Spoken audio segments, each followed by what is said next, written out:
அல்ஹம்துலில்லாஹ். குர்பானியுடைய இறைச்சியை சாப்பிடக்கூடிய முறைகளை பற்றி சொன்னீங்க. இப்போ நமக்கு எடுத்துக்கலாம், நம்முடைய உறவுகளுக்கு தரலாம், ஏழைகளுக்கு தரலான்னு சொன்னீங்க. முஸ்லீம் அல்லாத ஏழைகளுக்கு தரலாமா, அல்லது நம்ம பக்கத்து வீட்டில் இருக்கிறாங்க முஸ்லீம் அல்லாதவர்கள் இருக்கிறாங்க, இவங்களுக்கு இந்த கறியை கொடுக்கறதுல அனுமதி இருக்கிறதா? இதை கொடுத்தால் குர்பானியில் ஏதாவது பாதிப்புகள் வரும்? அல்ஹம்துலில்லாஹ். அதாவது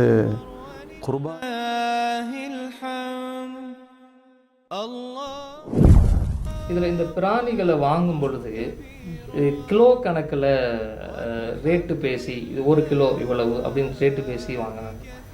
இந்த அடிப்படையில் தான் வாங்கணுமா, இல்லை வயசு அப்படிங்கிற அடிப்படையில் நம்ம வாங்கலாம்? அதாவது குர்பானி கொடுப்பதற்கு அனுமதிக்கப்பட்ட கூட்டு குர்பானி அப்படிங்கிற ஒன்று பெருகி வரக்கூடியதாக இருக்குது. இந்த கூட்டு குர்பானியினுடைய மார்க்கம் அனுமதித்த அளவு என்ன, இதை எவ்வளவு தூரம் வலியுறுத்தப்பட்டிருக்கிறது? கூட்டு குர்பானி வலியுறுத்தப்பட்டிருக்கிறதா, இல்லை மார்க்கம் இந்த விஷயத்தில் என்ன சொல்லுது? அல்ஹம்துலில்லாஹ்.